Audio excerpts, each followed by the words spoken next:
première nuit en Écosse.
Aller à Saint-Andrew, sur la Five Coastal Path.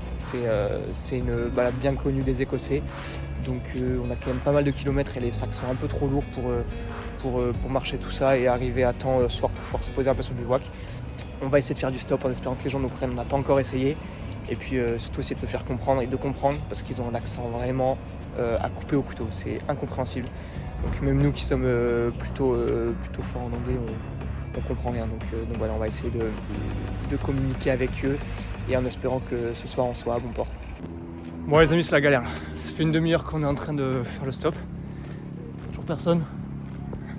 Qu'on attend, on espère, mais ils sont bizarres, ils ne regardent même pas quand on fait le stop, donc je sais pas, on va voir.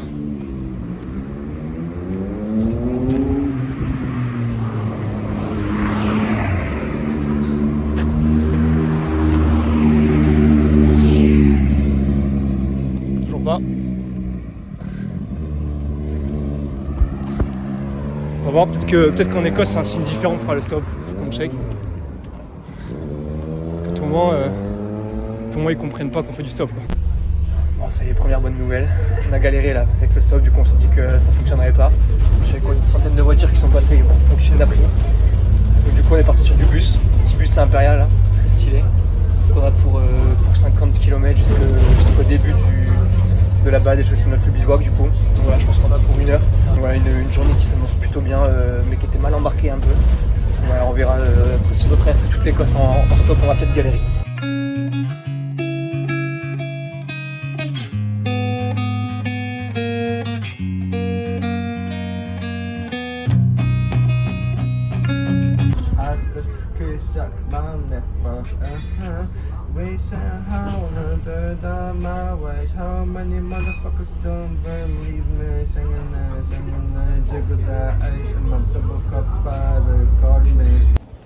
Bon, on a un bon petit trajet là.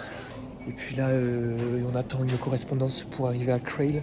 Donc c'est notre objectif de départ qu'on pensait pas atteindre, mais qu'on va certainement atteindre du coup. Et puis là, je fais quelques petites courses. Je sais pas, il est bizarre ce magasin, je ne le repère pas trop. Mais voilà, donc une petite pause et puis le temps écossais commence à arriver. On pleut des cordes là. Donc sympa, il fait froid, je suis en polaire. Enfin bref, on s'attendait à ça en arrivant en Écosse, mais on commence à subir du coup la loi du temps écossais. Donc voilà, allez, mais on n'a plus que normalement une demi-heure de trajet après. Donc vers 21h on devrait être à Craig et le temps de trouver un petit bivouac qu'on devrait arriver à dormir vers 23h minuit quoi.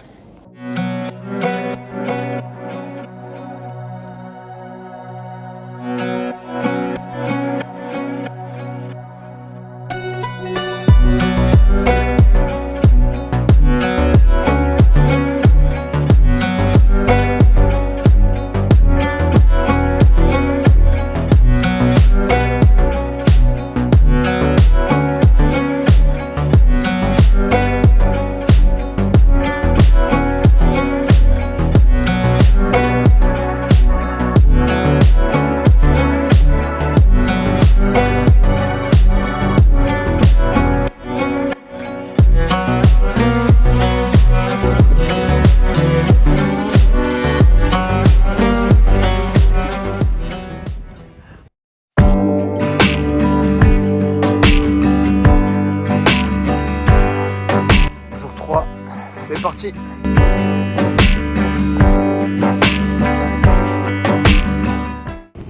Bon bah ça y est, bien arrivé à Sainte-Andrews. On a eu la première dame en stop, trop cool, et du coup on a fait, il y avait quand même 14 bornes je crois près, donc on a fait tout ça en voiture, trop sympa, elle connaissait bien Sainte-Andrews et tout. Ouais, donc là on va un peu profiter, on va aller visiter l'université, le golf, peut-être se poser un peu dans un petit pub aussi. Et voilà, donc la journée est bien entamée.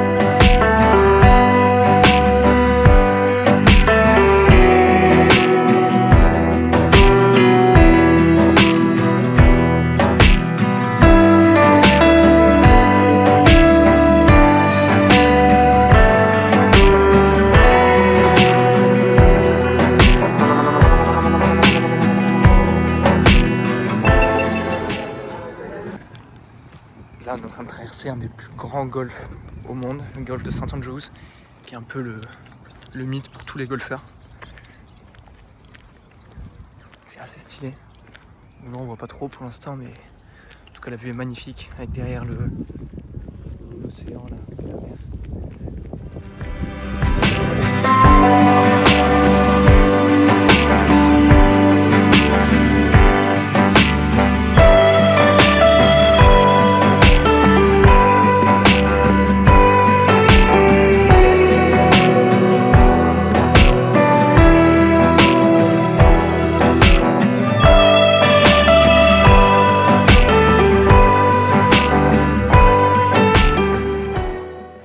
On va trouver des toilettes, donc là avec des lavabos, donc on va aller se faire comme une petite douche là parce qu'on n'a pas trouvé de douche quand même depuis 3 jours, donc on commence à être un peu sale. On va être content de pouvoir se passer sous l'eau et tout.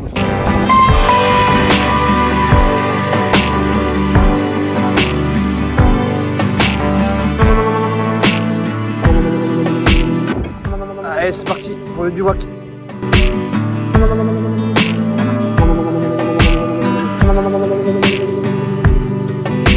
On